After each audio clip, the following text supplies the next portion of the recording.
Welcome to Food and Facilities, an online show for Planting to Processing magazine, formerly West Coast Industrial Solutions magazine. Watch what you read for safety, compliance, and innovation news within manufacturing,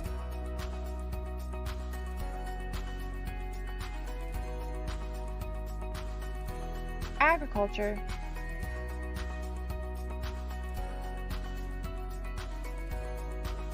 food processing,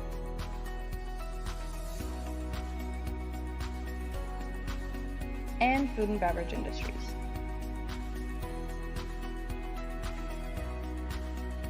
In this episode, we'll be redefining food brokerage with Isaac Nguyen of Artisan Wyn Solutions and introducing industry internships through Fresno Unified School District with WorkBased Learning Coordinator Jeff DeLong. Welcome to Food and Facilities. I'm your host, Marketing Director for Planting to Processing magazine, Tara Sweeney. Make sure to reach out and subscribe at wcismag.com/subscribe and check out our advertising options at wcismag.com/advertise for all safety, compliance, and innovation news in manufacturing, food and beverage, food processing, and agriculture. My guest, Jeff DeLong, will be joining us today for the Career Technical. I'm here with my guest, Jeff DeLong of Fresno Unified School District, and he's the WorkBased Learning Coordinator. And Jeff, can you introduce yourself to our listeners and viewers? Absolutely. My name is Jeff DeLong. I'm the Work-Based Learning Coordinator for Fresno Unified School District here in Fresno, California. So Fresno Unified has career technical education programs at all of their high schools. We have 9 high schools and 4 alternative education schools. We have 74,000 students. We're the 3rd largest school district in the state of California.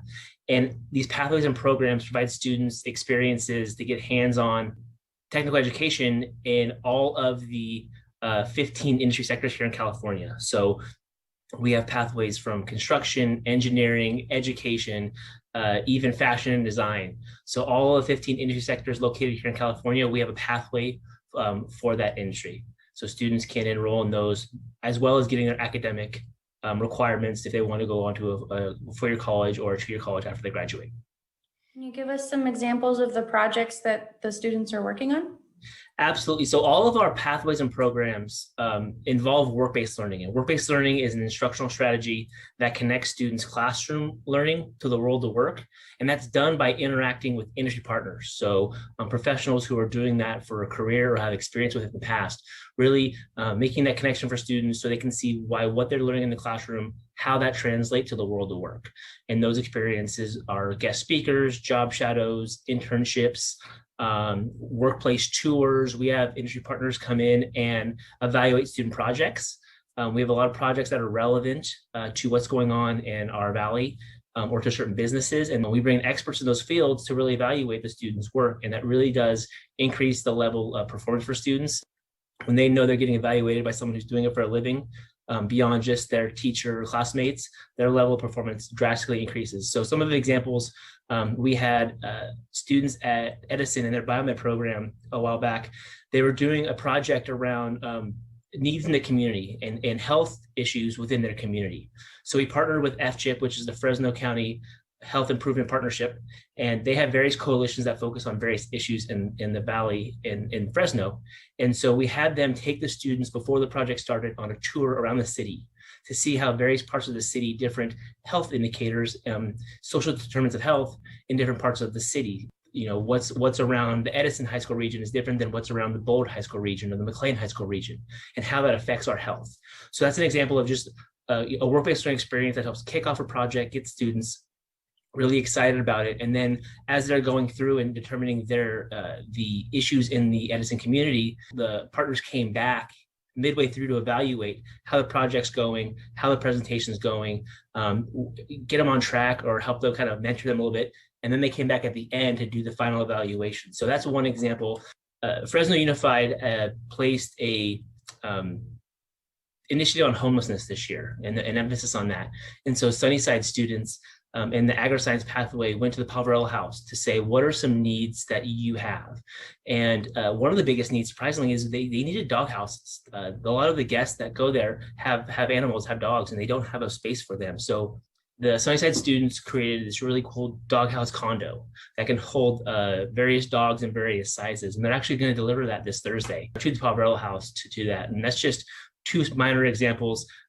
Edison's computer science students actually partnered with a local business consulting firm to create a website for those families that are affected by the Creek Fire for them to get resources that they need. So those are just a few examples of our students getting able to do real life practical work that benefits the community, besides just taking a test or doing a multiple choice answer. These projects are relevant. They involve industry mentors them.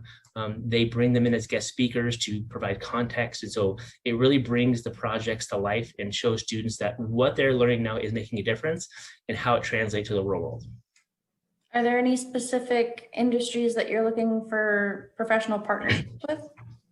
We've been so blessed. We have a business engagement coordinator, Tara Sweeney, who's been fantastic in really building these advisory boards, CTE advisory boards and subcommittees, and letting them flourish. And they've grown so much. And we have champion partners who just advocate for our programs, advocate for our students, recruit other partners to be involved. So it really helps us to get more experiences for our students. We can always use more partnerships, specifically in the fields of agriculture, fashion, design.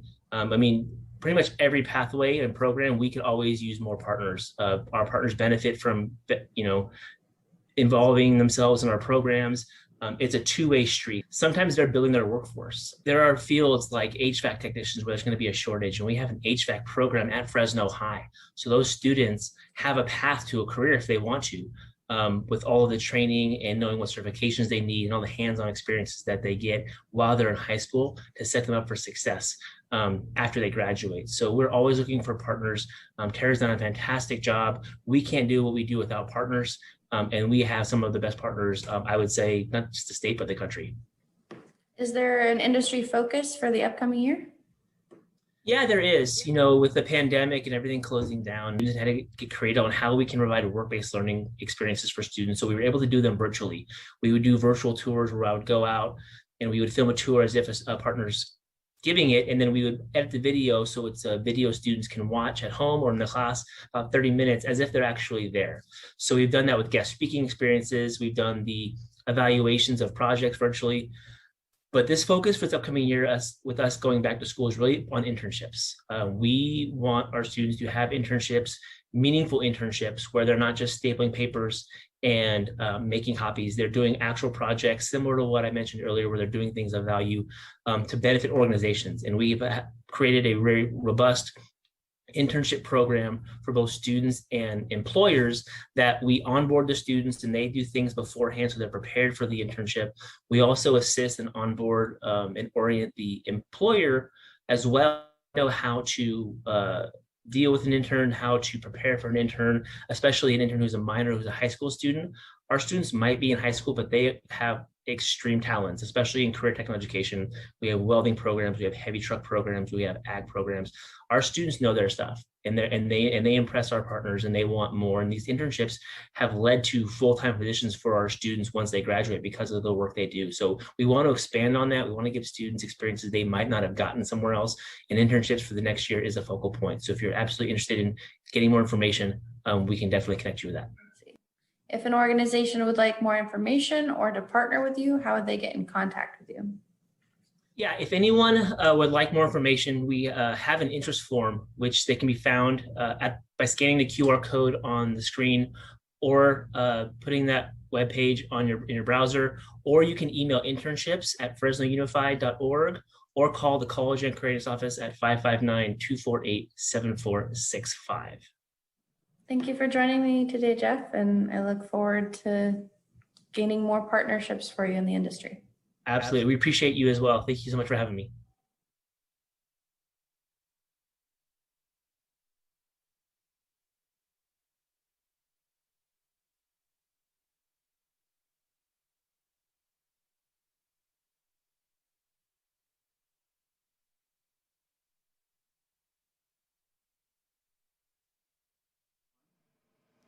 Make sure to reach out to our sponsor, Facilities Expo. They will have one in Northern, Central, and Southern California. Go to facilitiesexpo.com to register for their online and in-person shows. And I'm here with my guest, Isaac Nguyen of Artisan Wyn. He's redefining food brokerage, and you can contact him at Isaac at Artisan Wyn, that's ARTISANWYN.com, or you can give him a call at 650-784-0383, and you can check out artisanwynfood.com, that's ARTISANWYNFOOD.com. Hi, Isaac. Hi, Tara. Thank you for the introduction into that. And yes, I am open to working with anyone who's watching this, whether you're in the CPG entrepreneur food space, or if you're a local farmer, or if you're in the retail space. I'd love to connect and see what we can do as a collaboration. Can you give our viewers and listeners a little background on yourself and Artisan Wyn and why you decided to start a food brokerage? Yes. So a little background about myself. I've actually been working in the tech space for the last 8 years. And my experience comes from everything in digital literacy in the technology space. And the reason why I wanted to start Artisan Wyn was essentially because I noticed a vacuum in services for the food space. I noticed that technological literacy was something that was not really taught in the POC community, and I felt like if I can take my experience and apply it, then this would be a non-traditional way of actually starting a brokerage.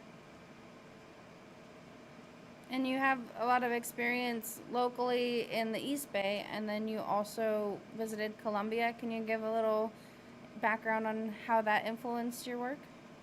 Yeah. So when I started working in the East Bay, this was in the early days of the pandemic. I noticed that there was a lot of food insecurity among the community when COVID hit. A lot of people were starving, and I thought to myself, well, I want to do something in a tangible way. So I started actually volunteering at a food bank in the East Bay in Oakland. And during those trips, I would actually pick up a lot of donations from the farmers market. And during those trips, I would ask the farmers, what do you do with all these donations? I mean, or this leftover produce if I don't pick it up? And they replied to me saying, we'll just throw this all away. That sparked an idea in my head. I was thinking to myself, oh my God, these are tons and tons of produce. I mean, I obviously can't pick up every single piece of produce here.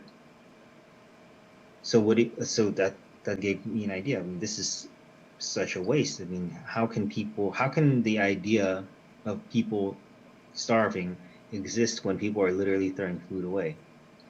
To me, I thought that was crazy. So that's sort of the beginnings of Artisan Wyn, is noticing this inefficiency within the food system. And then starting from there, I started working with a couple of farmers. I actually started working with Avila Farms because they were one of my biggest donors. So Avila Farms is based out of Hollister, California, for everyone who's not familiar with them yet. But I worked with Mateo initially, and I wanted to help him with his sales, and I wanted to help him do inventory waste management, because I learned from him that they didn't really have a system to track or manage their food and production cycles. And I thought, well, we automate everything in technology, so why not apply some of that technique over to his farm? And who knows how many other farmers in the community space actually need that kind of system management as well. Again, another foundation and idea for Artisan Wyn itself. And once I thought about that as a solution, I decided to partner up with him, and I decided to start my company. Fast forward a couple months later, I decided to take a trip to Colombia in October of 2020. And during that trip, I actually wanted to take a look into food systems internationally, see what similarities are there, what differences are there in the food space system. And I noticed that in Colombia, they follow a very different set of rules. They don't have the same regulations as the United States, obviously. And so they're able to do a lot more street vendoring. They're able to produce the organic produce right to the consumer in a much more unfettered fashion. And they're also able to create a system where they take leftover foods and deliver it via an app, which I notice would would have a lot of potential if the United States actually rethought about their policy on day old food and how they can redistribute that to people who actually need it. Maybe even make some money off of it too if it was in a viable plan for them. And you had some clients in Colombia, like Sense of Fruit. Can you give us a little background on them? Yes. So when I went to Colombia, I actually made a few connections with various entrepreneurs. First of which was Sense of Fruit. Now they're in a rural area called Duitama, which is about 50, 60 miles away from Bogota. And they have these huge facilities that's processing dried fruit as well as yogurt, and everything they make is natural and organic. Moreover, they have very unique fruits that you don't really see in the United States. I mean, unless you import it over. I would say some of it would be this orange berry called guayabana, and there's another one called, I mean, dragon fruit. Yes, we've seen a lot, but it's not really native to our area and our region in the United States, especially in the Bay Area. So I had an idea. I proposed a proposition to them. I said, I'd like to take you on as a client, and I'd like to help you break into the United States market. Would you be willing to work with me? And they agreed. They said, yes, we think that'd be a great idea. And so I had to actually figure out if they were FOB or what INCO rules that they were following. And with the help of my food scientist and partner Brian Chow from Chow Time, we're still in talks with them, and we're still looking for people who would be willing to accept bulk goods from Colombia. And if you're interested, you can ask me more about that. But yes, they produce everything in terms of dry fruit. You can check out their inventory at senseoffruit.com, and they'll do custom orders and they'll ship from Colombia at a pretty competitive price relative to what you would get here in the United States. Thereafter, I also met another group of entrepreneurs called Last Foods, and the CEO, Miguel, he deploys something very interesting through machine learning to actually make efficient the orders of inventory waste management. So I was thinking to myself, wow, this is an incredible piece of technology. What you are getting a discounted rate from things that restaurants would have otherwise just thrown out. So in taking that connection, I was thinking perhaps in the future, when the United States rethinks its policy on food, we can apply the same algorithm here and get restaurants to recover during this economic I don't want to say post, but during this economic slump for them during COVID, because I feel like that is a way that they can not only sustain themselves, but also get food to people who could really use it without having it being wasted so often. And then what kind of clients or resources are you looking for? So as of right now, most of my clients are manufacturers, and I'll give you a couple examples. So some people, some of the Bay Area clients that I'm working with right now is the Japanese Pantry, and they import artisanal goods from Japan, which is super high quality. I'm also working with Volcano Kimchi, which they sell organic kimchi and it's top quality. And I also have connections to Desi Tala, which is a large-scale Indian grocery distribution center. And essentially what I'm looking for here is for people who want to connect and have a retail space and are willing to host these high quality goods from local businesses in the Bay Area. I believe that these people are very passionate in what they do, and it's better than your run of the mill Walmart or Target selections, because I feel like in those spaces, it's all for mass consumption, but not necessarily high quality, and products are not necessarily good for you and your overall health. And my clients, I would boast that they do care about the quality of their production from end to end. They really do their R&D before they launch a new product, and they care about high quality things.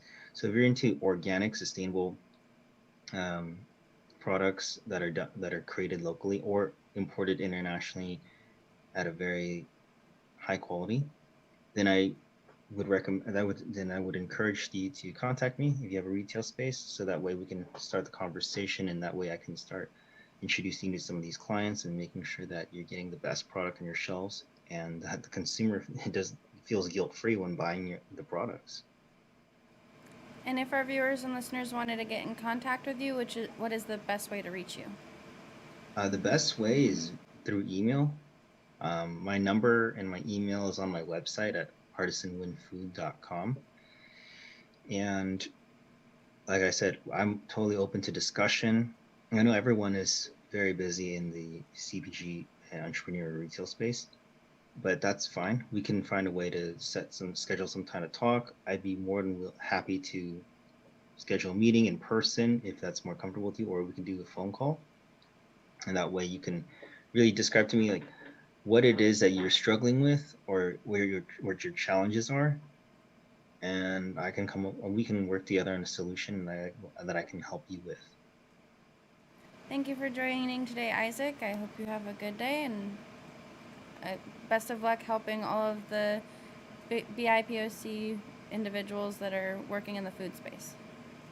Yeah, and no, thank you for inviting me. I just also wanted to end on the note saying that the why behind my company is really to provide more equity for people of color. So if you're a person of color that's watching this right now and you feel like technology is intimidating, or if didn't have a resource before, I'd like to be that bridge for you.